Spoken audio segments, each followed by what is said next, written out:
প্রিয় দর্শক, আসসালামু আলাইকুম। যে যেখান থেকে আমার ভিডিও দেখছেন সবাইকে আমন্ত্রণ। আজকের রেসিপি ক্রিম ছাড়া creamy chicken soup. Chicken soup তৈরি করার জন্য আমি ব্যবহার করছি চিকেন ব্রথ। আমি চিকেন ব্রথটা কিন্তু আমি নিজেই তৈরি করেছি। এটা ফ্রিজে রেখে দিয়েছিলাম। এই কারণে স্টক বা ব্রথে যে তেলটা ছিল সেটাই ঠান্ডায় জমে এখন ভেসে উঠেছে। এটা একটা ঝাঁঝরি দিয়ে তুলে পরিষ্কার করে ফেলছি।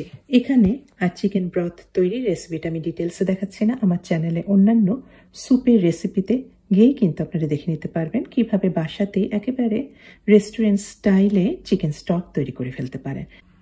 আমি ডেসক্রিপশন বক্সে আর এই ভিডিওর শেষে আমি লিংক দিয়ে দেব, সেই লিংক আপনারা দেখে নিতে পারেন। আমি একবারে প্রচুর পরিমাণে চিকেন স্টক তৈরি করে নিয়েছি। এখানে প্রায় 2 লিটারের মতো চিকেন স্টক হবে। এত চিকেন স্টক তো আর আমার স্যুপে লাগবে না। আমি অতিরিক্তটা এখন সংরক্ষণ করে রাখবো ডিপ ফ্রিজে। আর এ ধরনের আমি প্লাস্টিকের কন্টেনার ব্যবহার করছি। সবসময় প্লাস্টিকের কন্টেনার ব্যবহার করবেন বা বোতল ব্যবহার করতে পারেন চিকেন স্টক সংরক্ষণ করার জন্য। কাচের বোতল বা কন্টেনার কিন্তু ব্যবহার করবেন না, তাহলে এই ধরনের লিকুইডগুলি বা চিকেন স্টকগুলি ঠান্ডায় জমে গিয়ে বরফ হয়ে যায় আর সেটা আয়তনে বেড়ে যায়, আর সেটা প্রেশার দিয়ে কাচের বোতল বা কন্টেনার কিন্তু ফেটে যেতে পারে। কাচের বোতল বা কন্টেনার ফেটে গেছে, এরকম কিন্তু আমার কয়েকবারই হয়েছে। কিছু মাংস দেব। মুরগির মাংসে আমি ব্যবহার করছি থানের অংশ, লেগ পিস বা বুকের অংশ, যে কোনো মাংসই ব্যবহার করতে পারেন। আমি কিছুটা আদা স্লাইস করে নিয়েছি আর তার মধ্যে দিয়েছি 1 কাপের মতো পানি আর কিছুটা লবণ দিয়ে সেদ্ধ করে নিচ্ছি।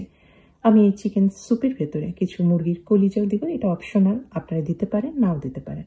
এটা আমার সেদ্ধ করে ফ্রোজেন করে রাখাই ছিল ডিপ ফ্রিজে, সেটাই দিয়ে দিলাম যাতে একটু গরম হয়ে যায়। সিদ্ধ হওয়া মুরগির মাংস আর কলিজাটা আমি একটা কাঁচি দিয়ে একটু পাতলা পাতলা লম্বা স্লাইস করে রাখছি। স্যুপ তৈরির আগে আরও একটা জিনিস তৈরি রাখছি হাতের কাছে। আমি একটা প্যানে কিছুটা পানি নিয়েছি। পানিটা ফুটে উঠলে তার মধ্যে দিয়ে দিলাম সিকি কাপ পরিমাণ শুকনা সাবুদানা। সাবুদানা এভাবে সেদ্ধ করতে হবে ফুটন্ত পানিতে, কিন্তু সাবুদানা কিন্তু এর আগে ধোয়া যাবে না, শুকনাই দিতে হবে। ধুলে হয় কি, সাবুদানা কিন্তু ভেঙে যায়। আর পানিতে ছাড়ার পরপরই কিন্তু সাবুদানা নাড়ানাড়ি করবে না, তাহলেও কিন্তু সাবুদানা ভেঙে যেতে পারে। একটু সময় দিবেন, এমনি এমনি দেখবেন যে পানির উপর ভেসে উঠছে। আমার এই সাবুদানা সেদ্ধ করতে মোটামুটি ঘড়ি ধরে সময় লেগেছে প্রায় 15 মিনিটের মতো। সাবুদানা সেদ্ধ হওয়ার একটা টিপস জানিয়ে দিই। এই যে আমি ঝাঁঝরিতে নিয়েছি, প্রথমে মনে হচ্ছে যেন ছোট ছোট সাদা দানার মতো হয়ে আছে। কিছুক্ষণ অপেক্ষা করলে কিন্তু দেখবেন যে সাদা দানাটা চেঞ্জ হয়ে একদম স্বচ্ছ ট্রান্সপারেন্ট হয়ে গিয়েছে। তার মানে সাবুদানা একদম 100% সেদ্ধ হয়ে গেছে। সাবুদানাগুলি ঝাঁঝরিতে পানি ঝরানো অবস্থায় থাকুক। এখন আমি স্যুপ তৈরিতে চলে যাই। এই স্যুপ কিন্তু একটু অন্য রকমের। এখানে দই ব্যবহার করা হয়েছে। দই তো শরীরের জন্য খুবই ভালো। আমি এখানে নিয়েছি প্রায় 1/2 কাপের মতো দই, আর এর মধ্যে দিয়ে দিলাম প্রায় 1 টেবিল চামচের মতো কর্নস্টার্চ বা অ্যারারুট। খুব ভালোভাবে মিশিয়ে নিচ্ছি। এর ফলে গরম স্যুপের মধ্যে যখন এই মিশ্রণটা দেওয়া হবে, দই কিন্তু আর ফেটে যাবে না, একদম মসৃণ হয়ে থাকবে। স্যুপ তৈরির হাঁড়িতে আমি দিয়েছি কিছুটা বাটার। এখানে কতটুকু, 1/2 টেবিল চামচের মতো বাটার হবে।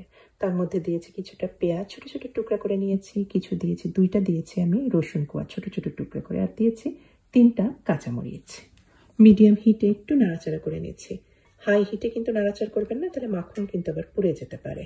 আর এটা ট্রান্সপারেন্ট বা স্বচ্ছ অবস্থাতেই থাকবে। আর দিয়ে দিচ্ছি এখন কিছু সবজি। আমি দিয়েছি প্রায় মুঠোখানেক মতো ছোট ছোট কিউব করে কাটা গাজর, আর দিয়েছি 1 মুঠো পরিমাণে মটরশুঁটি।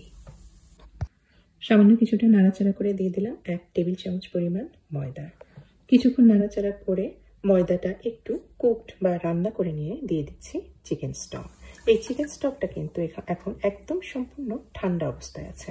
ঠান্ডা ব্যবহার করবেন, গরম করলে কিন্তু এই ময়দাটা একদম দলা পাকিয়ে যাবে, আর কিন্তু মসৃণ স্যুপ করতে পারবেন না। যেই লিকুইডই আপনি দেন না কেন, সেই লিকুইডটা একদম ঠান্ডা হতে হবে। আর এর সাথে সাথে দইয়ের মিশ্রণটাও দিয়ে দিলাম। আরও কিছু চিকেন স্টক দিয়ে দিয়েছি। আমি যে পরিমাণ আপনারা স্যুপ রান্না করবেন সেই অনুযায়ী আপনারা চিকেন স্টকটা দিয়ে দেবেন। এখানে আর একটা কথা বলে রাখি, চিকেন স্টকই যে নিজে তৈরি করতে হবে এমন কোনো কথা নেই। বাজারে যে চিকেন স্টক বা যে কিউবগুলি পাওয়া যায় সেগুলো কিন্তু পানিতে গুলে সেটাও ব্যবহার করতে পারেন। আর মশলা এখানে খুব বেশি লাগে না, মশলার মধ্যে দিয়েছি সামান্য কিছুটা, এটা জায়ফল গুঁড়া, তবে এটা অপশনাল, যদি আপনারা জায়ফলের গন্ধটা পছন্দ না করেন তাহলে বাদ দিতে পারেন। আর এখনই দিয়ে দিলাম যে সাবুদানাটা সিদ্ধ করে রেখেছিলাম সেটা সম্পূর্ণটা। এখন মিডিয়াম হিটে এই স্যুপটা ফুটাবো, আস্তে আস্তে কিন্তু কিছুটা ঘন হয়ে যাবে।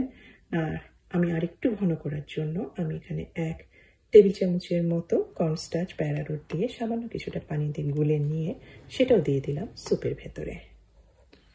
আপনারাও স্যুপ তৈরি করার সময় যদি ঘন একটু বেশি করতে চান তাহলে অ্যারারুটের পরিমাণ বাড়িয়ে দেবেন। আর আমি কিন্তু এর মধ্যেই একটু টেস্ট করে লবণ দিয়ে দিয়েছি, আপনারাও টেস্ট করে সেই অনুযায়ী লবণ দিয়ে দিবেন। স্যুপ কিন্তু তৈরি হয়ে গিয়েছে, তবে এখন একটু বাকি আছে। চিকেন আর মুরগির কলিজাগুলি যে কেটে রেখেছিলাম সেটাই আমি একটু মাখন দিয়ে আর কিছুটা ক্র্যাশ করে দিলাম কালো গোলমরিচের গুঁড়া, আর দিয়েছি কিছুটা টমেটো সস, আর দিলাম কিছুটা চিলি সস।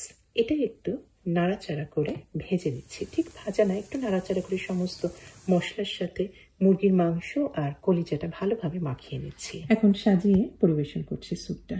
দেখতে যেমন সুন্দর হয়েছে, টেস্টও কিন্তু দারুণ এসেছে। তৈরি করে ফেলুন, খুব সহজ পাচ্ছ, আর সামান্য কিছু উপকরণ দিয়ে বাসাতে একেবারে রেস্টুরেন্ট স্বাদে এই ক্রিমি চিকেন স্যুপ। আর নতুনত্ব আনার জন্য আমি সাবুদানা ব্যবহার করেছি, খেয়ে দেখবেন অসম্ভব ভালো লাগবে। আজকের রেসিপি যদি পছন্দ হয়ে থাকে অনুরোধ করব অবশ্যই আমার চ্যানেলকে সাবস্ক্রাইব করে আমার চ্যানেলের সাথে থাকবেন। তাহলে আজকে এখানেই শেষ করছি, সবার সুস্বাস্থ্য আর কল্যাণ কামনা করে আমি হুমায়রা। আল্লাহ হাফেজ।